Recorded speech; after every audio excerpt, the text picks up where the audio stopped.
नमस्कार दोस्तों, आप सभी का हार्दिक अभिनंदन करती हूँ आपके अपने YouTube चैनल पर। तो दोस्तों, आज हम आपके साथ शेयर करेंगे संकटा माता की व्रत कथा। कथा शुरू करने के पहले यदि आप हमारे चैनल पर नए आए हैं तो कृपया हमारे चैनल को सब्सक्राइब कर लें और लाइक शेयर अवश्य करें। तो चलिए शुरू करते हैं कथा। कथा का शीर्षक है निर्वंशी राजा। इसमें एक राजा थे, एक रानी और एक रानी की दासी थी।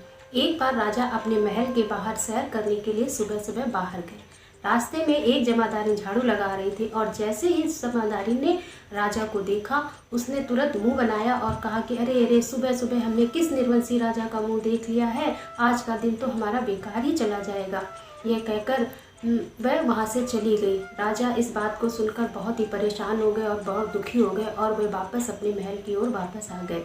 जब वो घर पर आए तो जब रानी ने देखा कि राजा का चेहरा उतरा हुआ है तो रानी ने उसका कारण पूछा। राजा ने पहले तो मना कर दिया, लेकिन जब बार बार रानी ने पूछा तो उन्होंने सब बात बता दी कि आज रास्ते में हमको एक जमादारी मिली और उसने हमको इस तरह से कहा कि हमने किस निर्वंशी राजा का मुंह देख लिया है और आज का दिन हमारा बेकार चला जाएगा।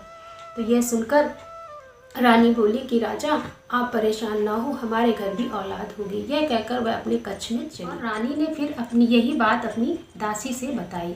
तो दासी बोली कि रानी परेशान ना हो, संकटा माता सबके संकट को दूर करती है और वो भी तुम्हें औलाद देगी, लेकिन जैसा मैं कहूँ बस तुम्हें वैसा ही करते जाना है। रानी ने हाँ में दासी से हाँ कर दी और कहा जैसा तुम कहोगी मैं वैसा ही करूँगी।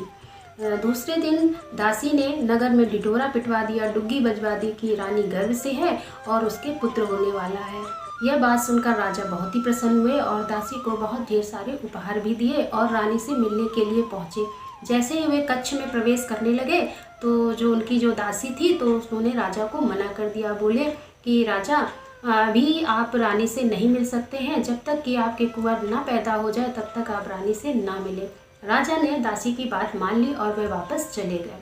अब रानी इधर बहुत परेशान थी कि दासी ने तो इतना बड़ा झूठ बोल दिया है और मेरे तो कोई संतान है भी नहीं और बाद में क्या होगा। लेकिन उसने सोचा कि दासी ने जो कुछ कहा है कुछ सोच समझ के ही कहा होगा और उसकी चुपचाप उसने बात मान ली। इस तरह से 1 महीना हो गया, 2 महीना हो गया और धीरे धीरे समय बीत गया और 9वां महीना आ गया। जब 9वां महीना आ गया अब तो रानी बहुत ही परेशान थी। अब वो उसको समझ में नहीं आ रहा था कि अब हम राजा से कहेंगे तो क्या कहेंगे। तो दासी बोली कि तुम रानी परेशान ना हो और उसने जाकर ढिंडोरा डुग्गी बिठवाई कि जो है रानी ने एक सुंदर राजकुमार को जन्म दिया है। यह सुनकर राजा इतने प्रसन्न हो गए कि उन्होंने खूब खुशियाँ मनाई, खूब जश्न मतलब अपने उसमें मनाया और कहा कि अब तो भाई हम अपने औलाद का मुंह देखेंगे।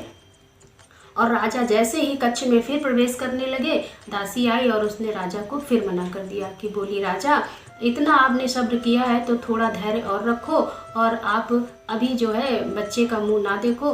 तो उन्होंने ठीक है बोले कहकर वो चले गए। इस तरह से लड़के की पसनी हो गई, छठी हो गई, मुंडन संस्कार भी हो गया। तो राजा ने कहा कि अब तो भाई छठी पसनी भी हो गई है और मुंडन संस्कार भी हो गया, अब तो कम से कम हमें अपने पुत्र का मुँह दिखा दो।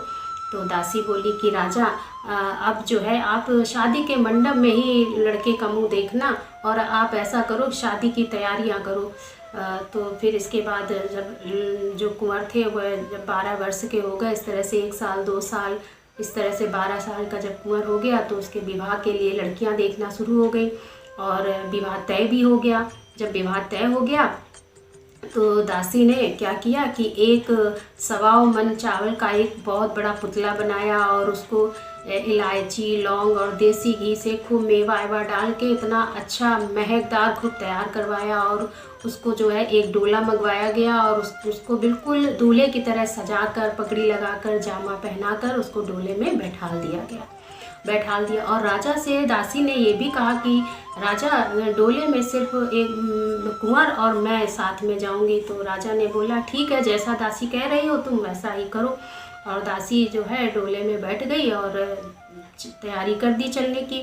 और चलते चलते जब रास्ते में संकटा देवी का मंदिर आया तो उसने डोला वहीं पर रुकवा लिया और वहाँ पर जाकर संकटा माता के मंदिर में उसने पूजा अर्चना की। अब जो संकटा माता थी तो उनके साथ में और भी उनकी सहेलियां थी और उनके गढ़ थे, तो इतनी अच्छी खुशबू आ रही थी। तो उन्होंने, माता रानी ने क्या किया कि धीरे धीरे करके वो पूरा लेटा खा गई। अब जब वो लेटा खा गई तो जो दासी थी उसने देखा कि डोला में तो कोई मतलब है ही नहीं, पुतला कहाँ चला गया। अब तो उसने संकटा माता के मंदिर में पसर फैला दी कि माता हमको लेटा दो या बेटा दो, लेटा दो या बेटा दो। अब माता रानी कह रही कि हम लेटा कहाँ से दें, हमारे पास तो लेटा है नहीं, हम तो वो खा गई हैं। लेकिन अब दासी ने तो भाई मानी नहीं बात। तो माता रानी ने कहा ठीक है, हम तुमको बेटा दे रहे हैं, लेकिन एक शर्त मेरी है कि 24 घंटे के अंदर अंदर हम अपना बेटा वापस ले लेंगे। तो जो दासी ने उनकी हाँ में हाँ मिला दी और वो बहुत खुश हो गई और देखा कि वो 12 वर्ष का राजकुमार इतना सुंदर सामने प्रकट हो गया एकदम से। तो जब देखा तो उन्होंने उसको डोले में बैठाला और विवाह के लिए ले गए। जब विवाह में मंडप के सामने नीचे जब लड़का आया तो राजा ने जब उसका रूप, इतना भव्य रूप देखा तो वो देखकर तो चकित ही हो गए और उन्होंने कहा कितना सुंदर मतलब लड़का है हमारा। अच्छा, इसीलिए दासी और रानी ने हमको देखने को नहीं दिया। और उनका विवाह बहुत अच्छी तरह से संपन्न हुआ और वे अपने लड़के बहू को विदा कराकर ले आई। और रास्ते में जो संकटा मंदिर पड़ा था वहाँ पर बहू और लड़के को माथा टिकाया और इसके बाद घर के लिए प्रस्थान कर दिया। और जब वो दरवाजे पर आ गई तो दासी ने आवाज़ लगाई कि रानी आप जल्दी आओ और लड़के बहू को स्वागत करो आके। अब रानी ने तो अंदर से कुंडी लगा ली और उन्हें तो ये डर था कि अब क्या होगा, अब तो सारी पोल खुल जाएगी। और वो छत पर बैठ गई कि अगर ऐसा होगा तो राजा तो हमें दंड देंगे, इससे पहले ही हम छत से कूदकर अपने प्राण दे देंगे। लेकिन दासी ने जब बार बार कहा कि रानी आओ तो देखो आके तुम्हारा लड़का बहू आ गया है, तो वो जब उतर के आई तो उन्होंने देखा कि इतना सुंदर मतलब उनका पुत्र और इतनी सुंदर बहू आ गई है। वो तो बिल्कुल खुश ही हो गई और मन ही मन में संकटा माता से प्रार्थना करने लगी और उन्होंने लड़के और बहू का खूब अच्छी तरह से स्वागत किया और उनको घर के अंदर प्रवेश कराया। अब जो दासी थी तो उसकी चिंता बहुत बढ़ गई कि माता रानी ने तो कहा था कि 24 घंटे बाद हम अपना बेटा ले लेंगे और इसके बाद क्या होगा। फिर उसने क्या किया कि रानी से कहा कि रानी ऐसा करो कि बहू दिखाने का बुलावा लगाओ और सभी औरतों को बुलाओ। तो रानी ने कहा ठीक है, हम बुलाएंगे। और तो उन्होंने सभी नगरवासियों को आमंत्रित किया कि हमारी बहू का मुँह दिखाई है और सब लोग यहाँ पर आए। और दासी ने बहू से कहा कि बहू देखो, जितनी भी कोई भी औरत आए, चाहे जितने भी गंदे मैले कुचैले कपड़े पहने हो, तुम सभी के पैर छूना, किसी को मत छोड़ना। और जब तक वो अखंड सौभाग्यवती का और पुत्रवती का आशीर्वाद ना दे दे तब तक उनके पैर को छोड़ना नहीं। तो बहू ने कहा ठीक है। और दूसरे दिन क्या नाम बुलावा हुआ और सब आ गई। और जो माता संकटा थी तो उन्होंने एक बुढ़िया का भेष धारण करके खूब गंदे मैले कुचैले कपड़े पहनकर एक कोने में बैठ गई। तो बहू ने जो है सबके पैर छूना शुरू कर दिया। देखा कि एक कोने में बुढ़िया बैठी हुई है, बहुत ही गंदे और मैले कुचैले कपड़े पहने हुए हैं। तो उन्होंने उसके भी जाके जो है पैर छूने लगी। जब उसने पैर छुए तो माता रानी ने आशीर्वाद दिया, खुशी रहो, सुखी रहो। लेकिन उसने फिर भी पैर नहीं छोड़े। तो माता रानी के मुंह से निकल गया, अखंड सौभाग्यवती रहो, पुत्रवती हो।